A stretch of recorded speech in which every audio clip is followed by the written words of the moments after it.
What's up, y'all? We back at it with another chapter of Kagurabachi Chapter 76. Goated ass chapter. Solid 10 out of 10. Before we even got to get into it, I'm going to let y'all know I love this chapter. Now, I will say one thing they're doing a lot in this series. It's the damn cliffhangers, man. Like, every time I turn around, man, it's a cliffhanger. Like, the way this chapter ended, oh, man. But I will say, in this chapter, we got to see several different abilities from Enchanted Blades. Like, they are overpowered.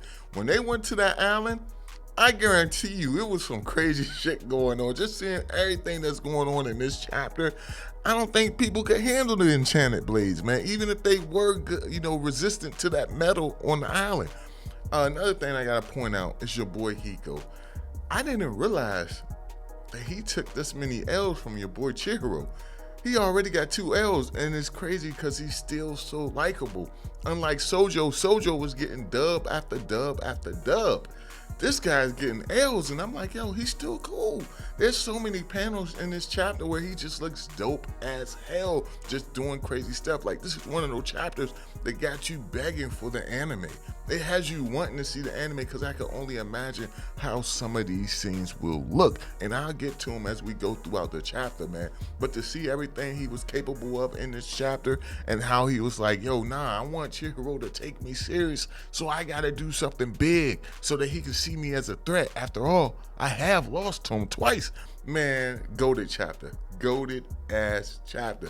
Hey, yo, and your boy, what's his name? Kaguri? That dude hilarious, yo. That dude is hilarious. That dude said, I'm gonna get the hell out of Dodge. But yo, let's get into this chapter, man. Make sure you subscribe, hit the bell for all notifications, man. Greatly appreciate it. Let's do it. So the chapter starts off where you got these 2 clashing swords. You know, you got Chihiro as well as Hiko, they're clashing swords. And that's when we find out that your boy Chihiro is using his enchanted blade to enhance his hearing so that he won't be affected by the banquet technique that Hiko is doing, the one that's pretty much throwing everybody off of their equilibrium and making them pretty much just wobbly and stumbling across the floor. Now, that's a dope ability in itself, but we about to see a lot more abilities from his enchanted blade, which really makes me wonder, when it comes to Samura facing off against your boy Yoji, I'm curious how that battle would have been if Yoji had his enchanted blade, if they both had their enchanted blades, just to make it fair. You guys let me know down below, how do you think that battle would have fared? Just based off of what we gathered from these 2 enchanted blades in this chapter. Let me know how y'all feel about that. But anyway, we got it where, Chihiro and Hiko, they're facing off against one another, and Hiko is realizing that Chihiro isn't going to take him serious. Then we bear witness to one of his new abilities with it. Well, it's not a new ability, but new to us, seeing ability of his sword, where pretty much anything that's an object around him, he can use it and move it around, like telekinesis pretty much. And it shows the mindset of Hiko, because he starts, using it to make people dead bodies move.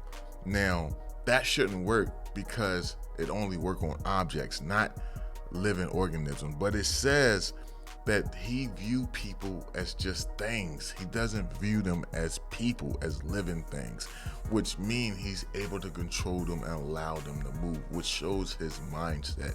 And then that's when you got him making up the decision to himself, like, yo, Chihiro isn't gonna face me himself.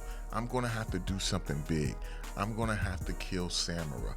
If I kill Samura, he'll see that I'm a threat, because right now Chihiro is holding back, and he's holding back because he feel like, Hiko isn't worthy of his full strength. He's saving that for when he faces off against Samura. So you got it where, your boy Hiko's like, yo, I got to use my abilities to take down Samura, and he uses the move called Play. And the next thing you know, you just see all these corpses running towards your boy Chihiro, and at the same time, Hiko has increased the ability of his banquet to throw off Chihiro's equilibrium. And then you got it where he's like, man, he must have increased it quite a bit for it to be affecting me, because Chihiro right now is using the N10 to pretty much increase his hearing capabilities. But you got it where he's throwing him off, and at the same time, your boy Hiko's trying to get to Samura. He's pretty much using his ability on the whole building, and he's saying like, yo, I gotta show Chihiro my determination. I need to kill Samura. And he got this amazing panel where they kind of show Hiko pulling out his enchanted blade, and it's showing the 3 little puppets flying around the entire building, and he's pretty much grabbing control over all the corpses. Of course, you got the ninjas there. They're wondering to themselves like, yo, where the hell is that other guy, referring to Kaguri? And Kaguri's gone. he seen Samura show up in the last chapter, and he was like, and disappeared. The dude was straight ghost. But you got it where your boy Samura, he's trying to protect his daughter. He pretty much pushed back all his memories of her, but seeing her is making all his memories and feelings come back to the forefront. And so while he's handling these little mindless puppets that Hiko is sending out there, you also have it where he's being affected by the illusions that Hiko is creating, to the point where he's like, yo, he's telling himself, I know this isn't real, I know this isn't real. But he's able to sense stuff because of his hearing, and he sees that the blades were going to attack his daughter from these mindless puppets. And when that happened, you got it where Samura jumps in the path of his daughter getting stabbed, and he takes about, I'm gonna go ahead and count them for you guys, 1, 2, 3, 4, 5, 6, 8 blades to the back, and they pierce him all the way through right in front of Iori's face. And that's what I'm saying, like, Iori, she's went through a lot. She's already lost her mom, she lost the memories of her father, and then she just gained them back. And just to see her father get stabbed up like this is going to be very traumatizing for her. To see her father make the ultimate sacrifice for her, it's something she wanted, but she didn't want it in this way. And that's what I really like about this moment right here. It's just like, yo, this whole time she wanted her father to acknowledge her, and you have this moment where he does, but at the price of his life. And of course, you got it where he's coughing up blood, and they show this another amazing panel of your boy Hiko, and it's like he's falling through the hallway, and you got it looking all distorted from his ability, his banquet ability.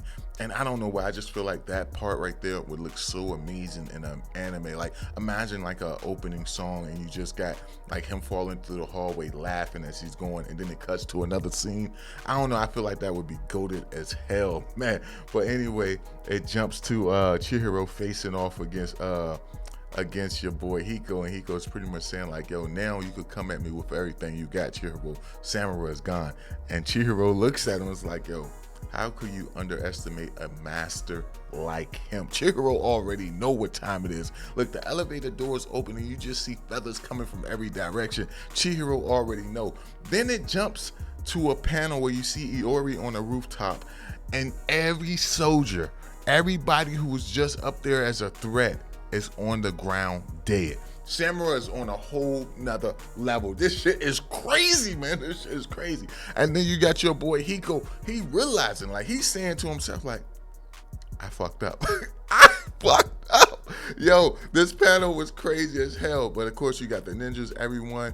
And then they actually show your boy Kaguri, like, he's hiding out, and he's like, yo, man, what the heck is going on up there? At one moment, he thought Toto as well as Hiko got sliced up. The next moment, he's not sliced up. And he says, like, I felt your boy Samura get sliced up, but now I'm not feeling Samura get sliced up. He's like, yo, what the hell is going on?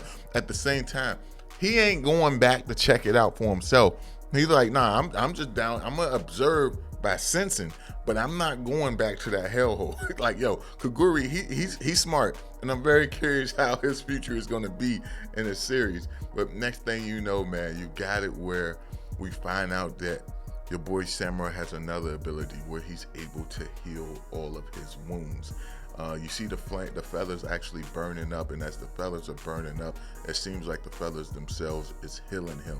And then you got him speaking throughout the feathers, where you can't see his body, or at least Hiko can't see his body, but you got him speaking through the feathers, saying like, yo, you're a lively one, you freaking brat. And he says like, yo, this is enough out of you. And the chapter ends with him holding his enchanted blade with the feathers in the darkness, like, yo, and it looked like his scars lighting up as well as his eyes. Yo, this is about to be a crazy next chapter because this is when it ends. This one. And I'm like, yo, these cliffhangers are really pissing me off. They're so damn good. If there's one thing I got to give the artist or the creator of this series is cliffhangers. They know how to.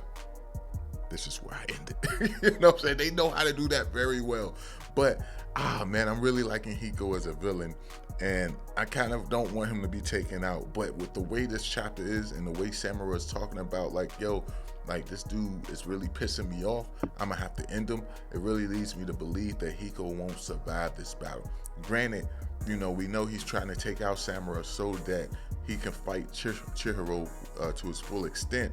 And we know that Toto says in this chapter as well that, you know, Hiko is okay with it long as you manage to get his enchanted blade. Now, how is this going to go? I don't know. Let me know down below. Do you think Hiko will be taken out? Do you think Samura will be taken out? Do you think it's going to be some type of a stalemate? I'm very curious to see how this goes. But when it comes to the Hisoka groups, you know, they already been lost a couple soldiers, and I feel like they're going to lose a few more. Man, please don't let it be Hiko. Let it be Toto. You know what I'm saying? She ain't done nothing too impressive. I thought the body moving stuff was her, but it might have been your boy Hiko in the previous chapter. But nah, because if he would have touched his enchanted blade, Samura would have showed up a lot sooner. I'm not really sure, man. But all in all, great chapter. Curious to know y'all thoughts on this one. Let me know down below, and I'll catch y'all in the next one, man. Peace.